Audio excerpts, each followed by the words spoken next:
He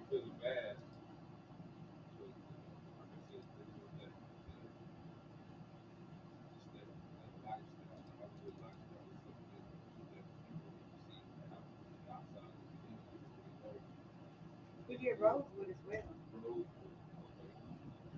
That was a good movie. Actually, popular.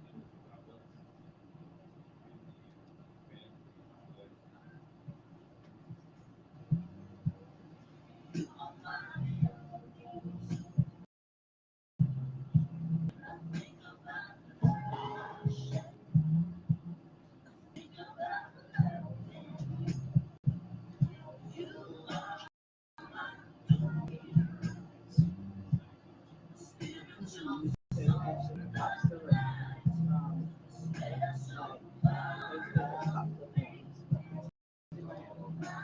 got it her. Yeah, I saw how many people view it.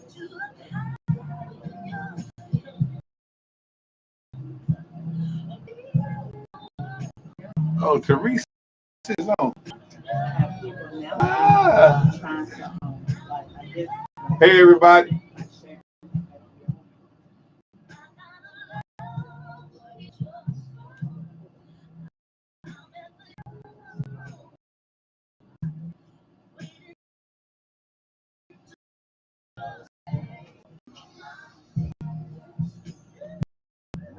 I mean, 4, 3,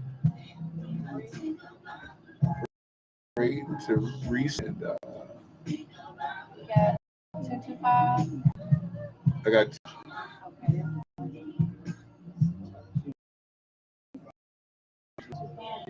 Okay. just a second. Think about it then.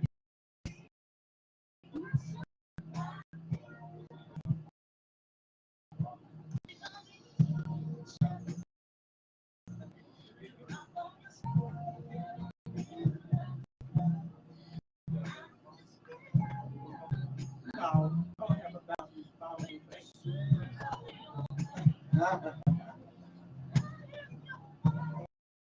we don't have everything. I'm not like up there like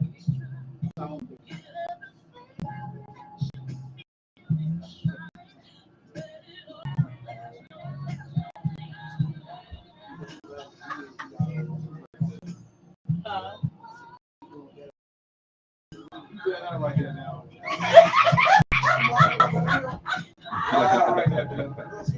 They got right now. We're not right that music making play. Step now. I would get it there. There you go.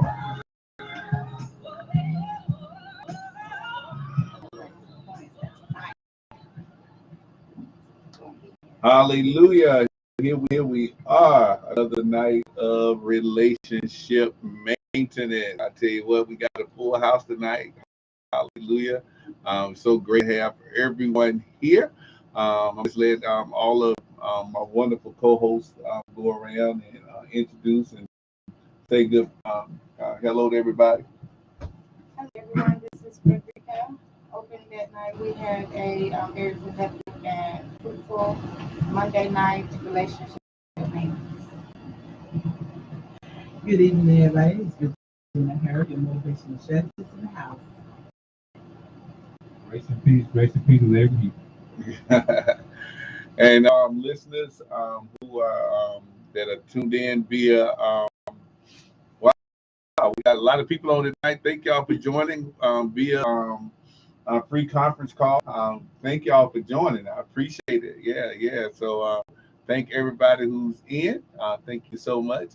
See my good friend Teresa Thomas giving her a shout out. Good to see you, Sister Teresa. God bless you. And we can start off tonight by having corporate prayer. We can say the Lord's Prayer together on the count of 3. 1, 2, 3. Our Father, who art in hallowed be thy name. Thy kingdom come. Thy will be done on earth as in heaven. And give us this day our daily bread. And forgive us our trespasses as we forgive trespassers and lead us not into temptation, but deliver us from evil. For thine is the kingdom, power, and the glory forever. Amen. And Abe, if you could just give us a prayer right quick, brother. Father, Father God, Abraham, Isaac, and Jacob, once again, we just say thank you for another day. Thank you for your protection. Thank you for vision. Thank you for your spirit that's given us the wisdom and knowledge of what we need to do on these days. As we come together right now with the Bible, the relationship maintenance, so God, we just ask you to open up our hearts and our minds. Those that are able to hear, hopefully we have a mending or get to have a mending heart or be able to answer the questions or be able to answer the questions that some may have, that we may bring deliverance to our ministry. So to the relationship maintenance in our families, in our marriage, in our relationships. We give you glory and praise in the Son Yeshua's name. Amen. Amen. You've got a text. So, like, wait a minute, we got somebody calling in. It's Regina's. That's Regina's phone. All right. No, that's not. Fred Drew had posed the question, and we were actually getting into some discussion. We came on to Freddie. You want to talk about kind of what you talked about? We were talking about right before we started. I had someone to pose the question, and the question was, how can you love someone that has been harmed? Yeah. And that's whether it's female or male. And believe it or not, there's some males that have been scorned as well. Yeah, and you know, we look at the WYRN, and we were having some discussion, and really scorn is those people who have been hurt, offended in relationships, and you know, and they're really hurting, and then you know they're trying to get into new relationships. You know, we were talking about how do you or do you handle it? That's what our question was. If you know somebody really having some issues, past relationships, past experiences, and you can kind of see, and you know, you can almost see the, how do you deal with it, or do you deal with it?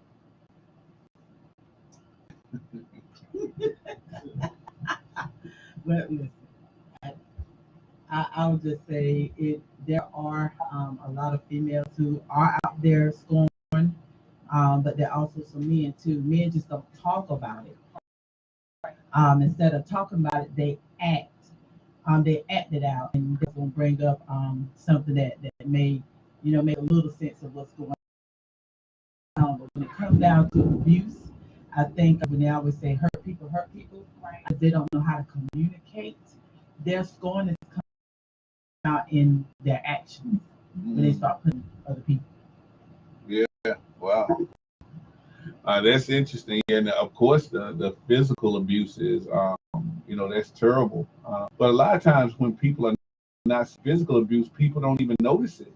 Mm-hmm. You know, if you come in and you know somebody's hitting you, you know that if you call the sheriff and say, look, somebody's fussing at me, they're gonna be like, y'all handle that. You know what I'm saying? Right. You know, but that's how it gets. I mean, but I think the words hurt. I think the words can sometimes hurt worse than you know, the hitting. You know, because with the hitting, you can at least fight back what that pain feels like. Somebody's, you know, really offended you, literally tore your heart out because of something. Man, that stuff is deep rooted. You know, the bruise of face heal. Not, I mean, domestic is abuse. Yeah, but the words, yeah, and I mean, domestic abuse in any shape, form, and fashion is terrible. And I think what happens with men is we are taught just tough up and take it. If you got a woman who see you out, you know, a woman who is very demanding, we like, man, that, you know, man, this is how women are. It's like, no, man, you don't have to take that. No. That's right. Yeah. That's not how they are, and trust me, to being sworn for women, some it come out through words because we know how to communicate like that. If we know where to hit you where it hurt. Yeah. I'm actually reading. Oh yeah. He's actually reading Oh some yeah. of that We air, and what Gina said is so true, considering it just confirms what Pastor was reading on the internet. I think it was 8 ways to. Yeah, 8 signs of a woman scorned. Mm-hmm. Yeah, yeah. And one of the ones that they say is the icy silence. Silence. They said following. This is like been done wrong. They said the first thing would happen is first your outburst accusation of fight kick her off. But she won't say anything. She will probably sit there and take it all in. You may think that perhaps she's maturing. She's going to approach this like an adult, calmly and with caution. Do not be lured into that false sense of security. She is merely building up her fight mode. Silent storm, trying to tell that quiet storm. The words like the pain you feel physically is just a surface. And the words they hurt internally, so it's like getting cut. Right. You get cut, you can put a band-aid on a few days, you're straight. But a burn can last up to a week and the pain, you know, Wow. discomfort. So Wow. Good, bro. put that in there. Yeah, That's good. that's good. That's good. I was thinking about that. Y'all remember Kevin Samuels, brother, when he did relationships about women. Oh yes. He had a on YouTube did a clip about the 4 signs of of a low standard person. Or he said when he was regarded to women, also it can be regarded to men as well. He said there's 4 signs. He said the first sign is shame, and then the I is insults, Mm. and then he said the G is guilt, and then the next one is I forgot what it is. I think it says always want to be right. He wants to be right all the time. So when you see these, not see it's that manner, but he was saying those are the 4 signs that you see someone that is bitter or that's low standard, or what we're calling scorn. They're always going to have those traits. And I find, me myself, I can be in a situation as well because certain things that has happened to me in my relationship, I can find myself insulting or trying to make someone else feel guilty about something that I wanted someone to feel guilty about what they were doing to me. And so when we start having this being scorned or being scornful, that brings about like my brother over here, he was talking about Brody was talking about it's something that's inside, that's seated inside of us. Mm. And so if we don't deal with it, every time we don't deal with it, we're always going to allow that fruit to fester or to grow within us. And we can put on the faces, we can put on the nice clothes or the Jordans or whatever, but as soon as we open our mouth or people are able to see our character, they're like, okay, something's flawed. Mm. So I see you looking good. I see you got you got your own bro, you got got the nice clothes, you got Jordans on, but your inside or your emotions or who you are is flawed. Something's wrong. So we got to really look at those signs that we see. When people give you a sign, that's a real sign. It's not something like you got to, you just got to, oh, that's just, I just see that it's not important, but it is important. If you see it, that's letting you know that's character that's in that person. That's it. Yeah. So, Teresa, I thought I saw your light up. Were you saying something, sis? Maybe not. Yeah, I thought I touched the screen lights up, so I want to make sure. And I think, and what Abe is saying, I think what happens is sometimes we call it overcompensating. We're driving nice cars. We're trying to do everything we can to hide whatever it is. You know what I'm saying? Yeah. And that's why sometimes the fear of not having, if I can't upkeep that false persona, if I can't keep the car, if I can't keep the clothes or whatever, then I can't hide it. So you think, and I think that's why when you think about drug dealers and stuff like that, people like they're violent, they're whatever. Now they you get lifestyle, right? And so what happens is when people see you walking down with the clothes, driving the cars, the drugs are just the means to the end. I mean, that's the not when we say man dealers, no, they just like bankers. I mean, it's a different. I mean, of course, it's illegal and all of that, but that's why bankers and everybody, that's why people want nice jobs is so they can have the appearance of something if they're not dealing with power. Yeah, but on the inside, and Frederica was talking about it, mental health issues. You got people who are, millionaires now who are breaking down, committing suicide, doing all those things because the money could no longer cover it up. You got every car you can get, you got all the clothes you can get, and then you stuck in a room by yourself at night, and you got a mansion and everything, and you're breaking down because it's like I'm just off. It's just something, something. Yeah. So yeah. I think mental health is, and maybe some of that is the scoring could be mental health It issues. is. It really is. Yeah. Yeah. Yeah. Go ahead. Hello. Hello. Hey. Go ahead. Go ahead. Yeah. Go ahead and Hey, chime in. so this is Rachel, and I was listening.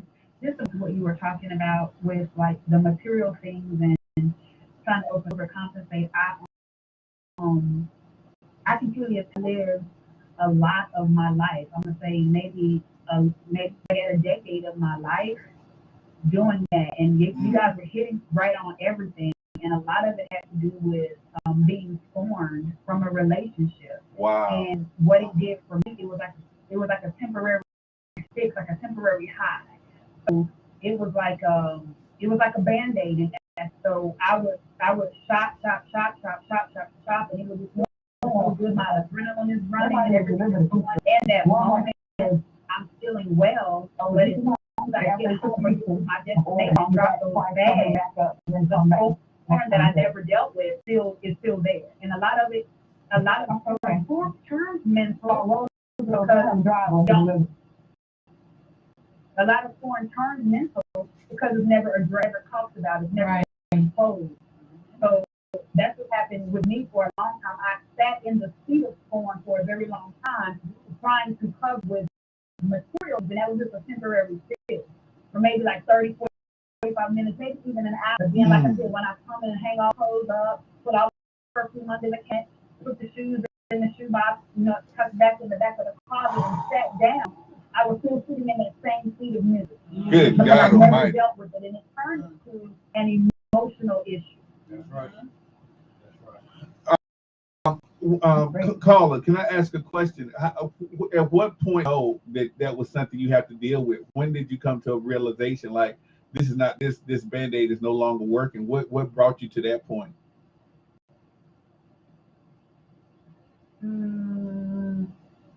Because it seemed like because the life I think it's like indescribable because the way I was living life, and kept I'm saying sanctified, love God, everything I have in me, and was loving Him then with everything I do. But life for me felt dark, and I guess that's what life was. I didn't know. Wow. And I don't know, just like most of the times I sat down, it was like I had a conversation with Jesus, you understand? And it's like life is not supposed to be this way.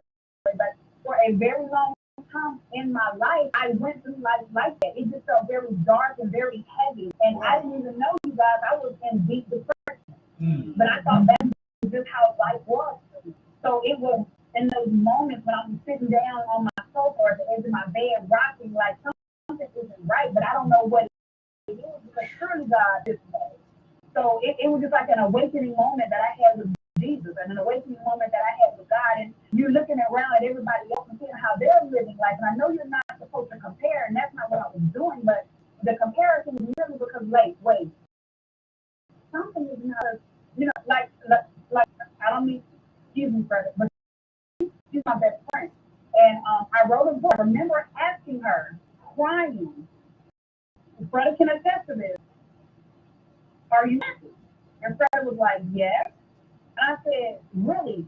Describe to me what that feels like because I've never experienced it. God. So it was in those moments when stuff started to unravel. Things started to unravel. That's when the layer onion started to peel back. And I realized that this wasn't the life God designed for life I chose because I didn't know what was going on. Wow. Oh, yeah. Talking. Yeah. I'm saying that it comes to that point that when we start accepting things that are not the norm, and we come to accept that, that's like when it says, uh, don't give your plate to the devil, that's exactly what it means. It's what it's talking about. It's saying don't accept the things that is being given to you. Don't accept it like there's no way out or that you can do. So you just got to accept it and roll with the punches. But that's not what the scripture is basically. It's basically letting you know is that when you allow it to come in, you have to cast it out of your mind. You got to think of something what we call positive affirmations. You got to change that thought process and then change it to a positive process. And so that's when we think on Jesus.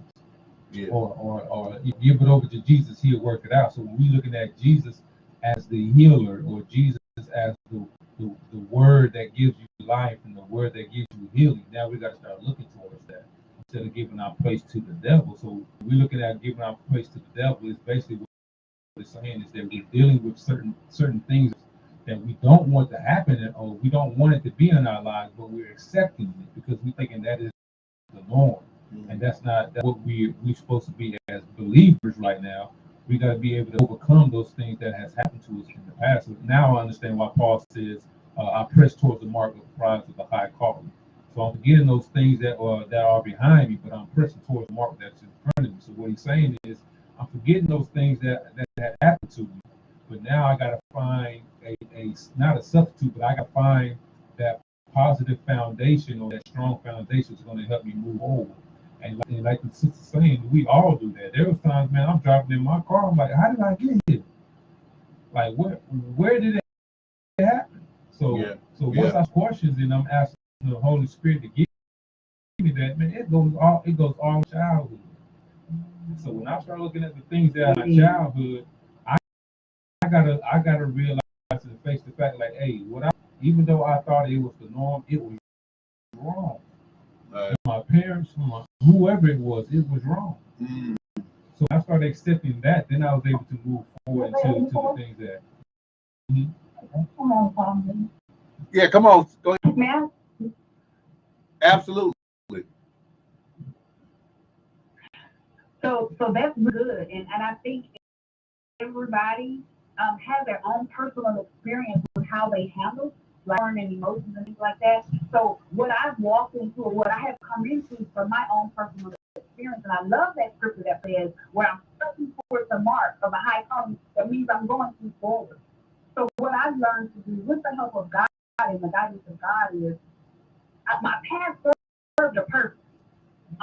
So I don't necessarily forget my past. It serves as a mark to me for where I can never go back to. So it's almost like it just serves as a benchmark for me. So all the time, when I was in those spaces, I would look back to my past, only to remind me of where I come. But I had to remind myself that if I was too long, those things are important to me. Will eventually catch up with me. So that's why I press towards the mark. And I really feel that as a I remember growing up in the church, we're talking about being scorned and the mental, they're real, that they're real. And I know at some point in life, and hear me when I say this, because it's coming from my heart and I mean nothing by it, because I have everything in me. Remember there was an era where it's like it was frowned upon, it was taboo for you to go anywhere else, any kind of help outside of God. That's right. I really and I really feel God has positioned people in life to be able to help you to get beyond that. That doesn't mean I don't, because I believe in Him with everything in me. But He's handpicked people that specialize in those things to help you get beyond those marks and mental, because that mental thing is for real. And when you're scorned and you're not helped and it's not exposed, it's not talked about, you can sit in that seat for so long, like I did, that you become paralyzed. You forget how to walk. But I didn't know what was going on, or what kind of help I needed. I wouldn't have been able to sit. I wouldn't have sat there that long. Right. So wow. We need to, as a church, help one another. Like when we see the scorn in somebody, or we see, and sometimes it is a burden, and sometimes it's what to say. But I just really believe that if it's not addressed, if it's not talked about with the professionals, it can become like really, really bad. Again, that doesn't mean I don't believe in God. He's my everything. He's my everything. But I do believe that, like I said, He handpicks, crafted people that can help you along the way. That's if good. if things are not addressed, it's just like a cancer. You can pick it up at stage 1, stage 2, There you stage go. 3, and stage Preach 4. that. And once that. you get to stage 4, 9 times out of 10, nothing more that they can do but keep you comfortable. Treatment is out of the That's way. right. That's right. But if you can catch it early and get to the root of it, Yeah. you don't have to worry about it metastasize to other parts of your body, which means That's good. now That's good. a personal thing with me. Now it's metastasizing, and it's going to my relationship with my husband, or my relationship with my wife, or my relationship with my children, That's good. relationship with church. My It friends, begins to coworkers, trickle everybody. down, and after a while, you find people are being affected. But people are going to be affected by what you go through. That's right. That's right. That's right. If it's not dealt with, That's a good. because you're not in this world by yourself. Right. Absolutely. Right. So if it's at an early stage, and I just look at I look at things like that, like cancer, because that's what it's going to end up being. Is a cancer. It's not addressed. Yeah. Yeah. Absolutely. I mean, it's just like weight gain. It's just like weight gain. You don't gain weight overnight. I mean, you start you start signs of it. You say, oh well, my pants are a little snug, but it's good. I mean, I can still fasten them. I just got to loosen it up. And then after a while, it's like, wait a minute, now it's like you 3 sizes bigger, but it just didn't happen. It was like, I didn't, okay, I'm eating that extra, I'm eating an extra piece of cake late at night. I'm doing all of this stuff, and then I'm thinking, good, yeah. And then you look in the mirror, and then sometimes you don't see stuff like that happening, because you see yourself on the scale, right? You get on the scale, or you go to the doctor, or yeah. So, so yeah, nothing has a the Bible says this is a different application, but it talks about despise not the day of small beginnings. Yeah. Beginnings is there's no such thing as a big beginning. There's like when people go borrow $1 million. That's dangerous. It's like you don't even have a clientele yet. Why are you spending that much money to open something? Or people build $1 million church and they haven't even witnessed anybody. Like, what are you doing? Why are you building a church? Getting $1 million church, and you don't even have a member. You don't have anybody. You just got a big bill on it. So no, it's like no. When you get first of all, get that one person that you're discipling. Start small. And my sister, she said something real good. I mean, but in our families, if you say I'm getting mental help, that I need to talk to a psychologist or a psychiatrist, people just think you lost your mind. Like, man, they like, no, they got more sense than most people.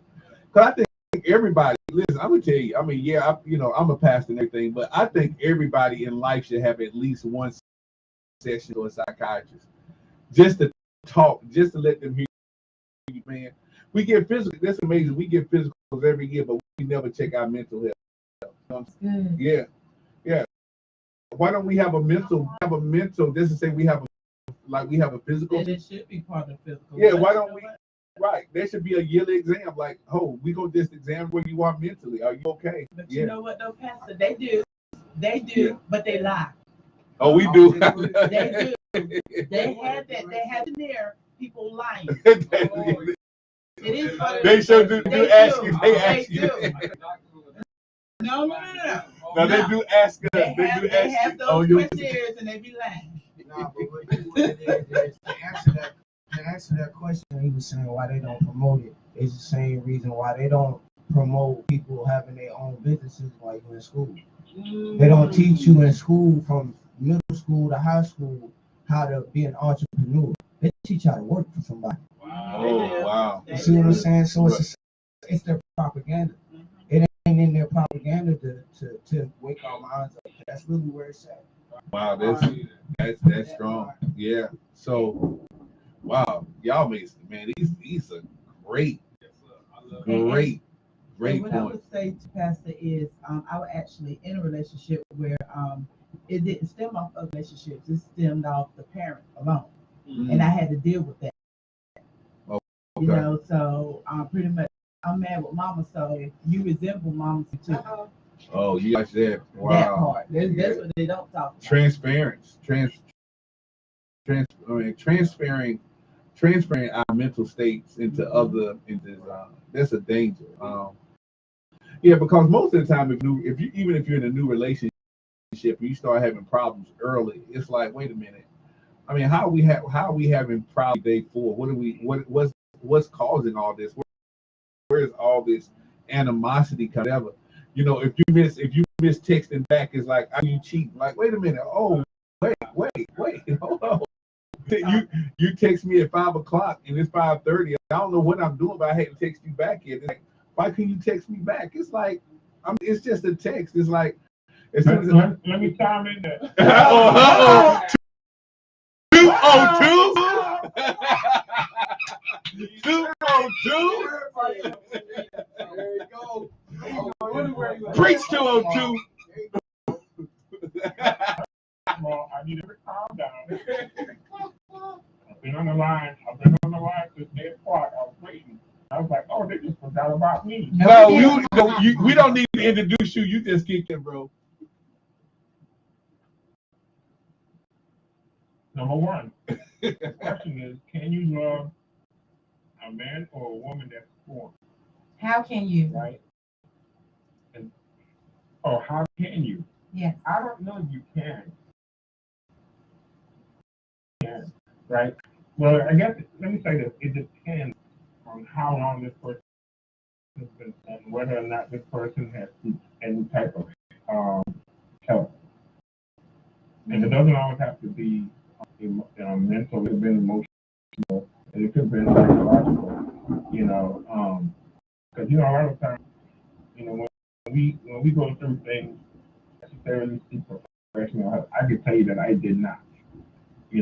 I sought someone, and I asked them, can I talk to them? And I saw the conversation. And the longer I had the conversation, the more I felt this weight being lifted off my shoulders because I did not trust anyone. I didn't trust anybody enough to share the story with. Even like my sister and I are the closest person in family, and I didn't know even how to explain it to her, how to articulate it to her. So it just sat inside of me building to the point where I see certain situations and jump to conclusions, and so the crazy thing is now, one, I did have that conversation and I continue to have that conversation. Two, I had conversations with people that were in same-sex relationships and became really, really, really close, and without any animosity. So, excuse me. So, when it comes to somebody being scorned, yeah, I guess the short answer would be yes, no. It all depends on whether or not this person has talk to somebody about it, and again, it doesn't have to be somebody professional.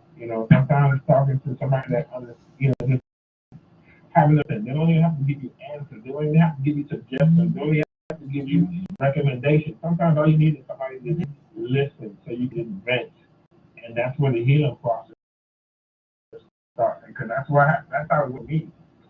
Now, the other thing you said, hey, in a new relationship in day 3, you haven't been in a relationship in day 3.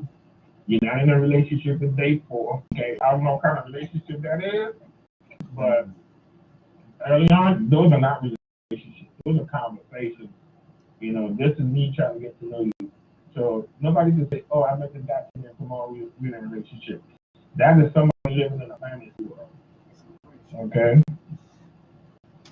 So that's my 2 cents.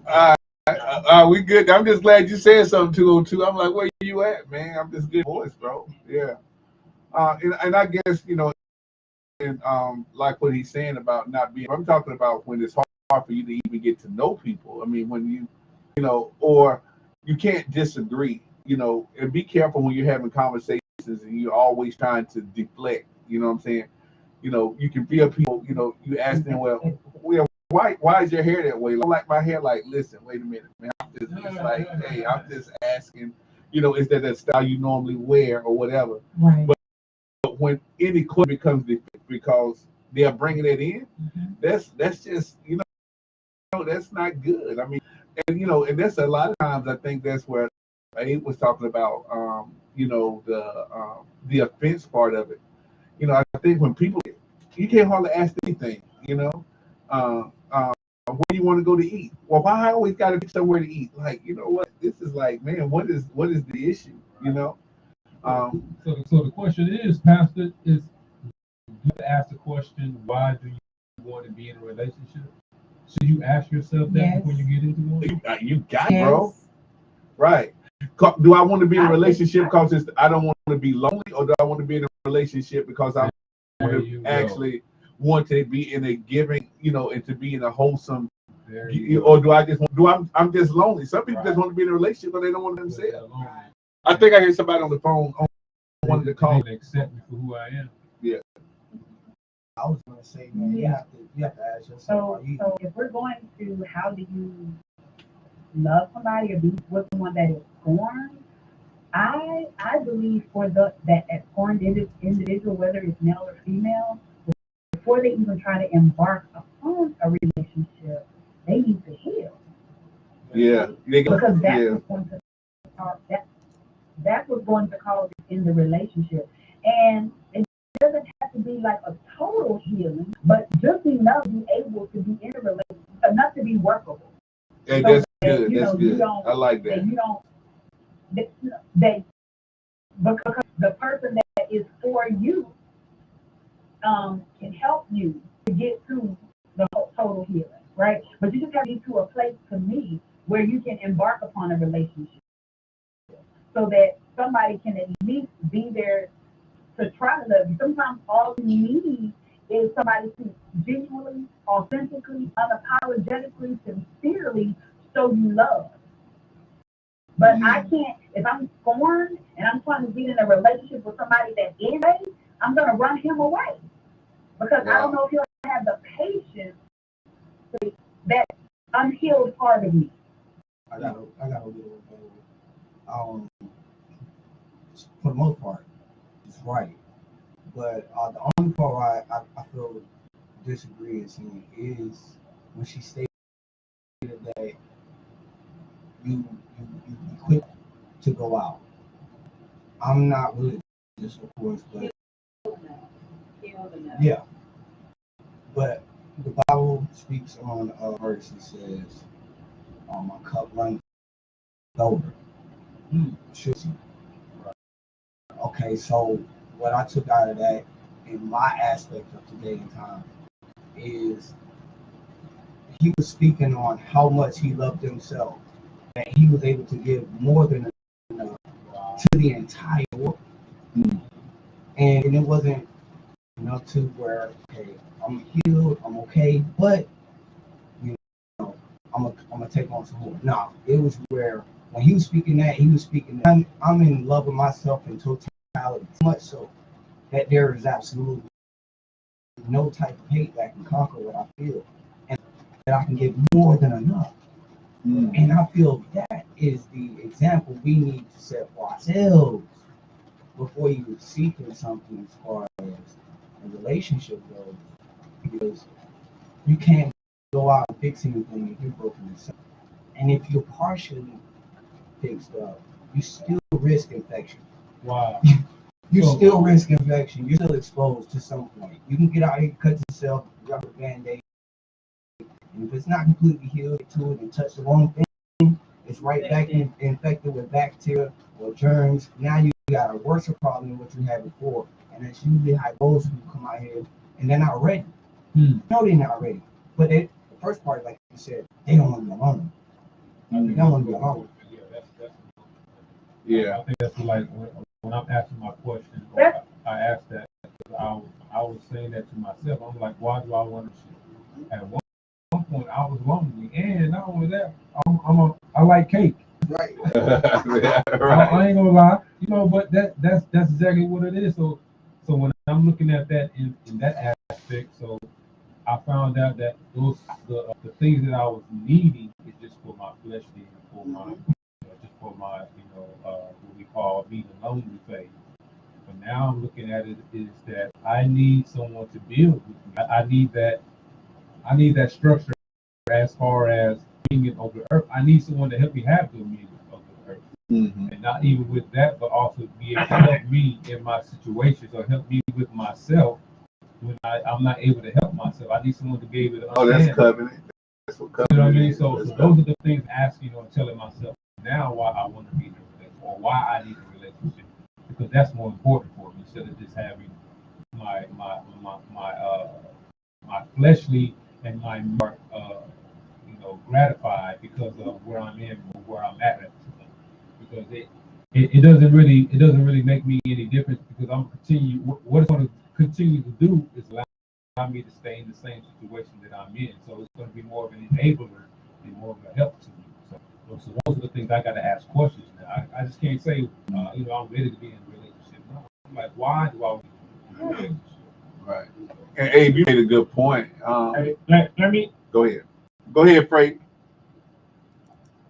Yeah, I think I want to add another question to that equation. It's not just why I want to be in a relationship, but I think you should be asking, are you ready in a relationship as well? Having the answer to the why is one thing, but having the answer to are you ready? And we're talking about, if you've been scorned, and even if you haven't been scorned, if you've been in and out of relationship worked out, maybe it's time for you to take some time to look at yourself. That's good. And I can tell you, like for me, after my man, I was like in and out, and I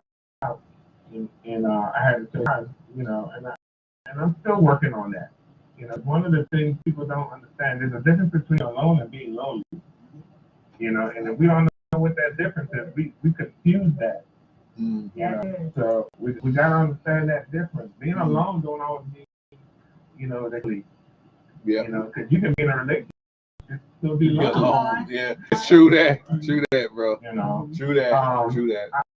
I would tell you, and I think you've been scorned, such as myself, and I can say it out loud. I'm not saying it out loud in private, but I'm saying it out loud.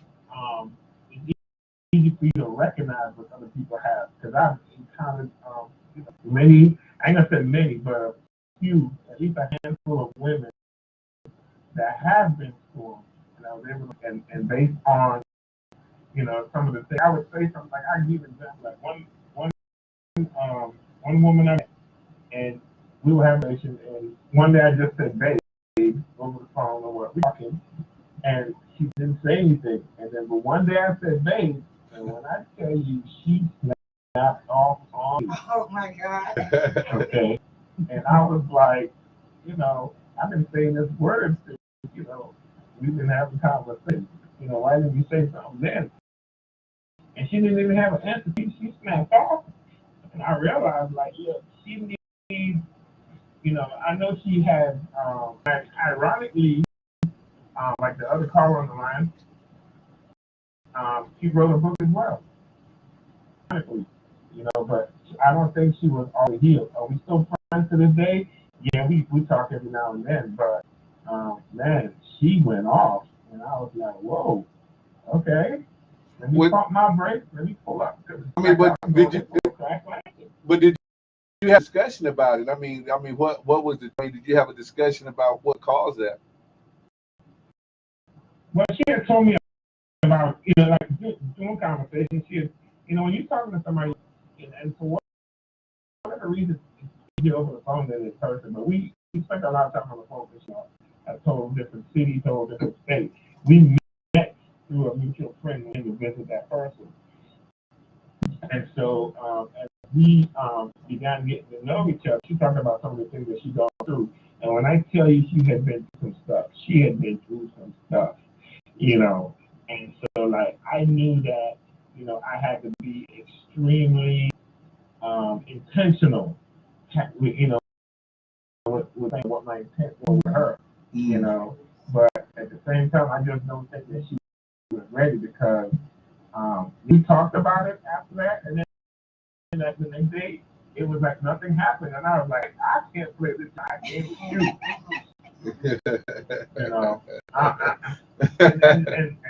And let me say this: not that I can't, I am not. Right. Let me say that because we can do anything we want, but I choose not to. You know, we just friends. But like when I tell you, I've met a lot of people, but this one woman has been through so much. She even to the point where she was on Montel Jordan. You know that he invited her to the show. You know, Whoa. and if I didn't believe it, she said she was like, "Hey, Google it, okay?" And I Googled it. Everything she said was true. You know, that's how much she has been through.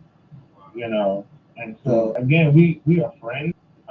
You know, we talk every now and then, but anything beyond that, I don't know. I'm not the one. Wow. You know? May I ask a So, Yeah. Go ahead. So we're asking how to love a foreign person.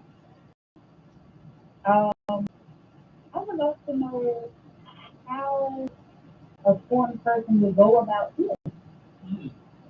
I'll Because go we're with the what? praying Go about healing. How can a foreign person go about healing? Yeah. Because what he was saying just now is so true, it resonates. Because like even another caller was saying earlier, people have been through so much in life that some of that stuff sits with them and they're triggered, you know, throughout life. You know, so does a person truly ever recover from storms? Yeah. I think it's like athletes. Athlete. Like if you have a serious injury, as an athlete, you know, and you're trying your best that you're trying to make a comeback from the injury because I mean, it's major, and sometimes they call it a career-ending injury. And then, well, I still want to pursue this. So the one thing you got to be open with is you got to allow the hurt to happen. So what happens is, a lot of times we suppress hurt. Hurt is something you shouldn't suppress. You got your body will never know what it can deal with until it hurts. Like an athlete, listen, when you rehabbing, you got to put weight on. You got to be if you hurt that, you can do all the stretching you want to, but one day they're gonna take you in the weight room and say, "Hey, let's put 10 pounds on it. What it feel like?" Man, I thought I was good, but this 10 pounds feel like 100. So it's like, all right, we got to condition some more. So the first thing is tell yourself, I have a right to hurt. I have a right to feel what I'm feeling. Anybody who tells you over it or or let the Lord fight your battles, like get out of my face, man. Face. No. Because we Christians put we wide brush everything like throw it over to Jesus. Listen, hold it. Abe said this scripture is like, listen, sometimes you're gonna have persecution, sometimes you're gonna have he said you're gonna deal with stuff. Jesus said this, Jesus said, listen, you're gonna have persecution in your life, so get ready for it. You know what I'm saying? He says, now what's in the midst of the persecution, I'll help you through, but don't think you're not gonna get out of it. So I think what we have to do is say, listen, you know what? I'm hurting. I am really hurting. Say it out loud. And listen, sometimes you say to anybody, yeah, just say to yourself, like, you know what? I'm hurting. I'm mad. I'm hurting. I'm angry. That's a part of the healing process. Is just allow yourself. Don't keep saying like I'm gonna be all right. No, that's not. Because this is it. If I take that athlete and he never puts any weight on that leg, and I throw him in the game, I mean it's over. I mean, because he trying to run up the court and he trying to get on the football field and he get the wrong. He just it's over. So this the whole thing is like, no, he needs that athlete has to say, listen, I am not back at peak performance. I got to train myself. So every day you got to get up and just say something and hold it. It doesn't even have to be positive. A lot of times we say it's got to be positive. It's like, you know what? Today I'm still hurting. At least I'm being honest with myself. At least be honest. At least be honest. Like, no, I don't do better than I did today. But the fact is, by his stripes. Yeah, but by his stripes, yeah. Right. No, be honest. Christianity tells us almost to be dishonest with ourselves. Right. You know what I'm saying? Right. If you in Christianity, Christianity tells us don't say what you think, say what the word says. No, what you gonna know? What Paul said this says, listen, I got a thorn in my flesh, and I'm tired of dealing with this thorn. He's like, this thorn is throwing me off. I'm out of this thorn. I can't get rid of it. And then he said, well, listen, hey, what? In my weakness, you're strong. But he didn't deny that he had the thorn. So he's dealing with some stuff, man. He's like, I don't know how to deal with this. Yeah. And Paul says, listen, the stuff that I don't want to do, I keep doing it. I keep messing up. He's like, I don't even want to do what I'm doing, but I'm messing up. Yeah. Yeah. But that brings exactly to the point I want to make. A lot of times we're taking on projects and the assignments is not even ours. So that's why we dealing with these scorned people. And that's why we wind up being scorned, because we're upset that we're dealing with all this madness. Right. And then we, at the same token, trying to change person. Right. It's not our assignment. I had someone wives, and I'm gonna go. And the person said, the longer you entertain, what's not for you. The longer you postpone what is. Preach. The longer you entertain what's not for you. Yeah. The longer you postpone what is. That's it. Wow. But I think Tammy is a core though. I mean, I won't ever know what's for me if I don't deal with the hurt. I don't care what it is. If I don't deal with the hurt, I don't care, because I'm gonna look for different shapes, sizes, and personalities, and I'm the nucleus. If I don't deal with the bad cell, if I'm the bad cell, if I don't deal with it, I don't care who comes my way. And it's always gonna be good for a few minutes, and then after a while, the defect is like, wait a minute, I'm still hurting. Like I thought, because we want the person to cover up the hurt, but that person can't cover up your hurt, man. If you hurt, you got to deal with the hurt. You got to deal. That last person did me wrong, and this is it. If you go with somebody, honestly, don't hide that. Look, it's like, look, y'all, I'm gonna let you know, I'm coming out of a bad relationship. I'm trying this out. So if I say something that's offensive, I'm trying this out. Just go ahead and be open and honest. Like, this is my first time coming out.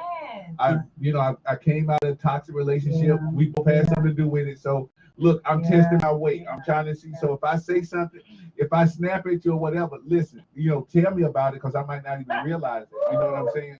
So yeah. I have a question. So do you think unforgiveness is the root of scorn? Yeah, I think holy unforgiveness can be, but I think the church tells you, they tell you to forget about it. Now, you can forgive a person, but you still got to deal with the hurt, because the forgiveness don't override the hurt.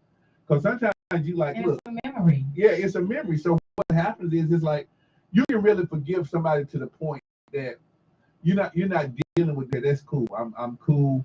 I'm not dealing with you. I really forgive you. But if you don't deal with what they caused, you're still dealing with that. You forgave them, but you hadn't healed. That's fine.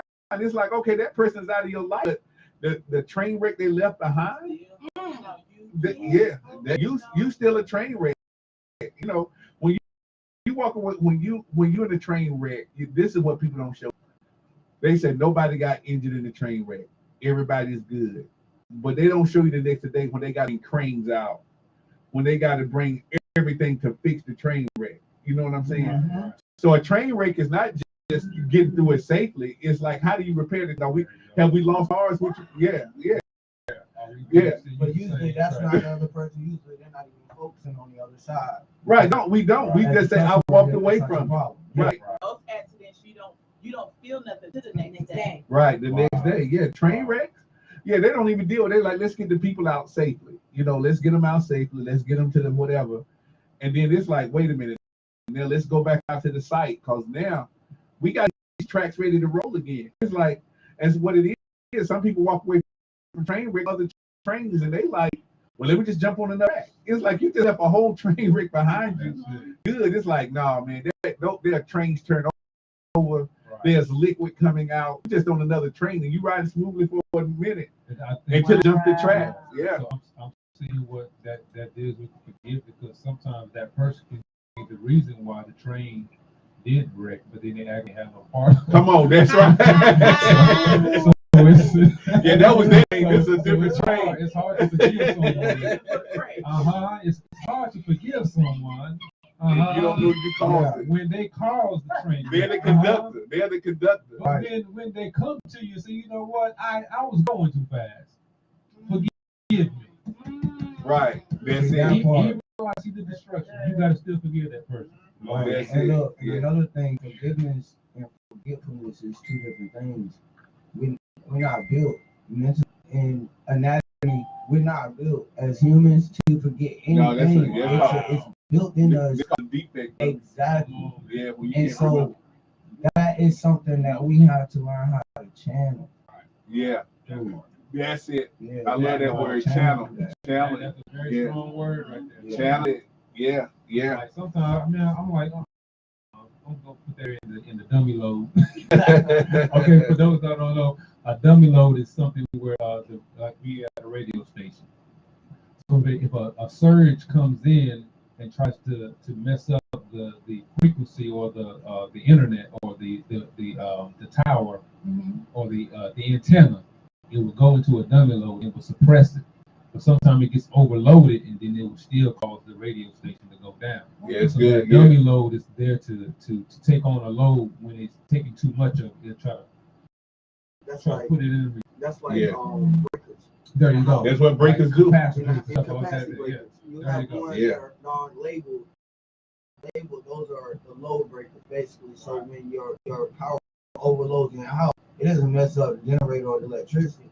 It goes to those load breaker switches, That's it. and the breaker switches will cut off. So you just boom, you switch on back That's to it. it. That's it. There you go. We have a viewer, she said, how has the pain in your life damaged the way you think?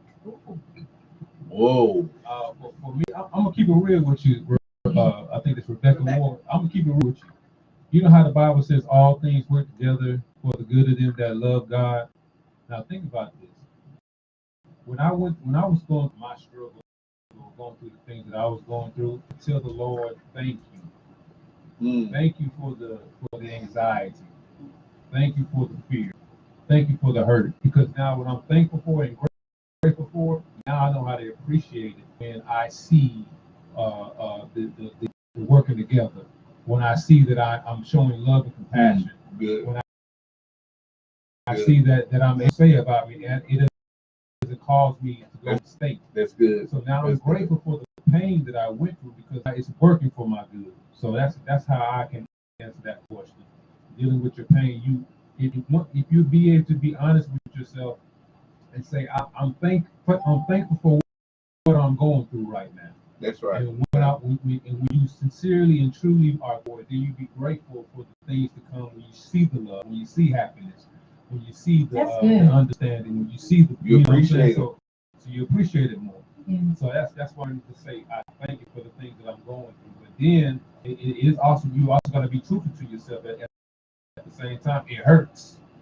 That's it, bro. Yeah, It it destroys hurts, man. me. It causes me not to be productive.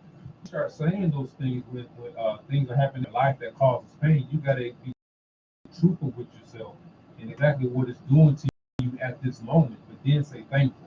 I'm grateful for it though, because now when I see the things that I need is going to come, I'm more thankful. You're more thankful, yes, sir. Good. There is an affirmation. There is an affirmation and a declaration that I speak every morning, and it's planned. And I got it from the women's empowerment thing that we had at the church. This empowered me, called the game plan, and it says, "I release the pain of the past and embrace the possibilities." That's good. There is a time limit on my tears and an expiration date on my fears. Both have been identified, and I also put in there, both have been identified, annihilated. Both will be followed, and freedom from that bitch is assured. I know when enough is enough. I know when too much is too much, and when just enough is more than enough. I am in pursuit of what belongs to me, and I will recover all. That's what I speak over myself. It is that'll on my get you there. mirror, That's and I declare, I how decree you that get to it. every morning. Yeah. Go ahead to me, sis. So, yeah, we put that on WYRN. And Frederica, let me tell you, I don't want to get to whatever. I know whatever. Let me tell you how the brain works. The brain works. Your neurological systems have dendrites. Now, what dendrites are this. It takes about 5 dendrites it takes about 5 dendrites to develop habits. So the first habit, when a baby learns to crawl, there are 5 dendrites that are assigned to crawling. Those dendrites want to do, they want to get that so automatic that baby doesn't have to think about it. So he can get past the crawling phase because it's already automatic. Then what happens is, then the next stage is just to land up. So for every single thing in our lives, there's about 5 set of dendrites that develop. So when we get hurt, there's a pattern that develops in us. So your whole brain remembers the hurt. It's developed there. Now what Frederica is doing is she's developing dendrites that go in and overpower that. So what happens is every time you confess that, you are told to what you're saying. Yes. Then eventually what happens is, listen, the hurt doesn't even bother you anymore. It has gone, but it doesn't even affect you because what your brain is saying, we can deal with that because we know what the positive is. If you never replace the positive, if you never replace the negative with a positive, then that negative becomes a stronghold. Right. That means you don't even know how to change it anymore. But when you start piercing it, when you start giving it injections, your brain will start to reform according to your mouth, and you're the most powerful thing your brain has. Right. And that's why I don't. You got to read out loud. I literally audibly speak that loud You got every day. Change your thinking. That's how you have to change your thinking. Now, this is the other thing that we dealing with biochemistry, biology. Do y'all understand that when you go to sleep, that your brain, every time we go to sleep, our brain resets. And your body's detoxifying. There you go. So your body's already preparing for the new day. So if you wake up in the morning and say, I don't like steer, you stole it on. Let me tell you what that's called waking up, remembering your past. Yeah, You just reprogrammed yourself. Yeah. Instead of you just waking up and say today is a new day. Remembering your past. I'm pressing towards the mark, like even your mind lets you know that when you wake up, it's like what I'm thinking about. So I wake up, my mind is empty. I'm like, so you have to remember what I gotta remember what I think about. Then you start thinking about something that happened to you yesterday. Do you not? All of a sudden, you in that same mood. You in that same loop. That's it. That's good. Yeah, and literally, God says, "Listen, man, if we're in God's image, God has ability." He said, "My mercies being new every morning." Every morning. So that means literally, God doesn't bring any past. He doesn't bring yesterday into the day. So what happens is, but we do. I mean, That's right. We bring it. He said the next day. He said the evening and the morning was good. It was a new day. A new day. And God has given, and like what Abe was talking about, He's given us the gift to have them days. We bring baggage. We bring it with us. Because this is it. I don't care what happens in the past, you'll never change it. It's just totally. That's why you say press towards the mark. I don't care what happened, what I did 5 years ago. If I sit there and meditate, it's not changing it. Going for things is not changing it. That's right. The only thing I can change is what's happening in the next 30 seconds. Yes. I can change. I can change everything in front of me. The stuff. Yeah, Jesus is like this, man. Jesus even said, stop even thinking about tomorrow. If you gonna think about tomorrow negatively, stop thinking like, how am I gonna pay? How I gonna pay this? When I go to work tomorrow, I hope I can deal with somebody. Why are you bringing in tomorrow's worries today? You know. Already. Yeah. Oh, wow. Yeah. You don't want to step out of the comfort zone. You got to get out of that, man. We got to. Wow. Y'all, this is great. Whoa. And then the viewers say most people can't discover purpose because they're blinded by pain. That's it. Yeah, pain. It is. It's a stimulator. And that's the Be athlete, around it. and it's the athlete. The athlete, after he recovers, after he totally recovers, all the muscles are strong and everything. You still got to take the hit. You got to take it. You got to. It's like you put on football players, you rehab and everything, but eventually you got to put the uniform on, and somebody's gonna have to hit you. And that's the whole thing with trying out relationships. Not not that you're putting people. You're not trying to mess with people's emotions. But how about just saying, let me just go have a meal with somebody. This ain't got to lead to forever. You know what I'm saying? I think forever, ever. I know, right? I know. It's a roller coaster. Yeah. It's a roller coaster. Well, because this is it. I think we go out like this person might be the one. Stop doing that. There's too much pressure on yourself. Yeah. It's like we're just gonna go and have a meal. We'll see what that turns into. Let's not go and say, man, I know this one's gonna be the one. That's too much pressure on anybody. You're the person. That's stress. That's stress. Exactly. They're set up for disappointment. No. Yeah. But like, hey, let's go. Hey, man, let's go grab a meal together. Let's just have some conversation. We not even see how it works. We just gonna go eat something together, something to embellish. If it doesn't, hey, good night. Hey, this was great. You know what, man? We'll check in on each other. It's the pressure on yourself that I'm trying to find the one. You're not trying to find the one. You just try to know people, get to know them. There's the next time the next person I marry, she'll be my friend. I think Shy says that. I love this song. She said, yeah. The next person I meet, I would know that person. I'll know that person is jump. Yeah. And this is it. Most times when we date, we go from dating to get married. We never become friends with people. We never. I've been there, and I've been told we're not even friends in a marriage. Oh yeah, We're not no. even friends. Like, well, you get into the friend zone. Well, it's not that the friend zone is a bad place. It's just like I got to have a place where I can get to know you. Hey, look, I say thank you. Keep me in your friend zone. Please, thank you. Right. Because when with friends, they open. It's like I'm not saying I got to do the right things. I can be open and honest, and then that can actually lead to like, well, I kind of like, I really like you. I really like it. I like conversations. I like whatever. So I think it's stages. I think it's hard to go, I'm gonna date you to, I'm gonna be married to you in 6 months. That's like, you're not giving your space anytime. You at a pass fail. It's like either this gonna work or not, and that's Hollywood. That's Hollywood. Yeah. All right, y'all. I know we gotta get everybody home. Thank y'all callers about settlement. Some great. Put them back, please. Lord have mercy. Y'all brought this was great. This was great. But yeah, it is. It's the 9. It's actually 9:10. We have a little bit more leeway at night. I mean, I'm more concerned about ending at 9 is because I got people they got to get back home. So we want to make sure that they don't have to get home. Take an Uber. They gotta drive. Oh, look at Brady. Look at Brady.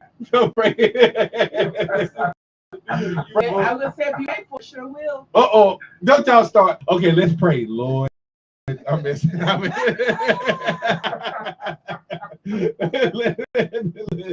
the church say amen. I'm telling you. Hey, I know I love that. That's family. That's what we do. So I release that night is the priest's blessing that comes from Numbers 6 verses 22 through 27. This is the blessing that God gave to Moses to give to Aaron to bless the children of Israel. We are Abraham's seed through the blood of Jesus. So I just release this blessing to the listeners and to the callers. And first of all, before I do all of that, everybody get to say good night. I'm sorry, I forgot to say y'all good nights. I'm sorry. I apologize. Good night, everyone. I am empowered tonight to be empowered. All right, now. All right. It takes two to make things go right.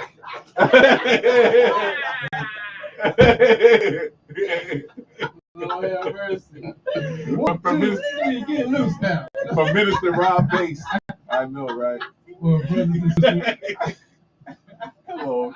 That was good. That was good. I'm going to put that on my radio. Did not hear me? But, brothers and sisters, let's have dominion together and not over each other. Amen. Does anybody callers want to say good night? You're free to. Okay. Come on, 202. are you here? Yeah, all right, man. All right, man. You better say something. You like one of the crew, man. Hey, so there's a quote that I'm gonna give you guys real quick. All right. It says, just because you lost me as a friend doesn't mean you gave me as an enemy. I still want to see you eat, just not at my table. Oh God. Whoa, that is. Oh, that is much right there. Hey, great. So, I know, Frank. That was like, when we talked about, woo! so when we talked about forgive and forget, yeah, I can forgive you, but that don't mean I have to be around you. Yeah. You know what I mean? But I love that. But I still want to see you eat. Yeah. That's deep, Frank. Yeah. And from a person who was very, I was a very unforgiving person. I did not even know this until somebody told me. And the person that told me had a conversation with my brother. And my brother told them that ever since I was a child, I was a very unforgiving person. And that you crossed me once, I'm done. And until that person told me that, I had to go back and reflect throughout my life. And I was an adult. I was in my 30s when I found this out, because that's the way I was, But forgiving now, absolutely, But I just said, look, if you cross me, and I determine the degree of which you cross me, keep my distance. To do okay, just do okay over there. You know what I mean? God, Could you to me, Frank? Yeah, Frank, the hitter, So bro. That's the hitter, bro. God, just because I'm not your friend, God, that doesn't mean I have to be your enemy. I still want to see. That's the gospel, bro. That's the gospel. You gonna still, if I still got your back, we might not have each other. Yeah, that's it right there. That's it. And that's what Jesus said. He said, man, love your enemies. He said, it's easy to love the people who love you, but love your enemies. Yeah. Wow. Hey, Braden started to preach. Come on, let's do. We have our young ladies on the line. Does anybody want to say good night? Y'all. Okay. All right. Okay, so I'm gonna release you with the priestly blessing. Hey, Teresa. Is that Teresa? Hey, no, that's Tammy. Thank you. Hey. Thank you. Thank y'all. I enjoyed it. It was really great. You gotta come back. Please come back. That's how I am. Got it. So we release it with number 6, verses 22 through 27, and then I ask you to turn the palm towards the sky if you can. If not, don't worry about it. And release lesson from the Amp Bible, starting with number 6:22. It reads, "And the Lord spake to Moses, saying," verse 23, "Speak to Aaron and his sons, saying, This is the way you should bless the Israelites. Say to them," verse 24, "The Lord bless you, protect you, sustain you, and guard you." Verse 25, "The Lord make it upon you with favor and be gracious to you, surrounding you with loving kindness." Verse 26, "The Lord lift up his countenance, his face upon you with divine approval and give you peace, a tranquil heart and life." And verse 27, "So Aaron shall put my name upon the children of Israel, and I will bless them." Well, thank y'all. Get ready to get into the. I can't find It Takes Two. I was trying to look for it. Well, that might have been the song. Hallelujah. We're having a blessed night. Thank y'all for listening to Relationship Maintenance. Good night. Good night, everybody.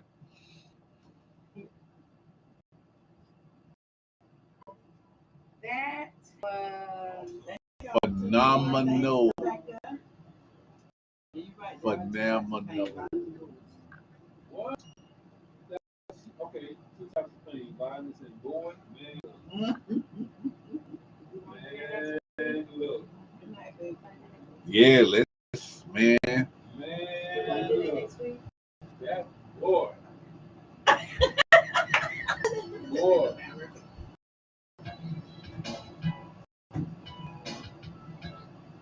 Violence and going. Two types of things. That's real. Y'all were hitting, man. Y'all just get better and better every week, man.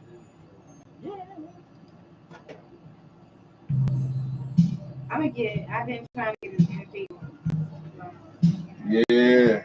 God. There's another young lady that I'm going to encourage her to get on next Monday. Wow. She's her. I was on Instagram. As soon as y'all talking about the wine and the dope and the fees and all that. Sure did. Cut off. What do you mean it cut off? It said that the stream is getting. What?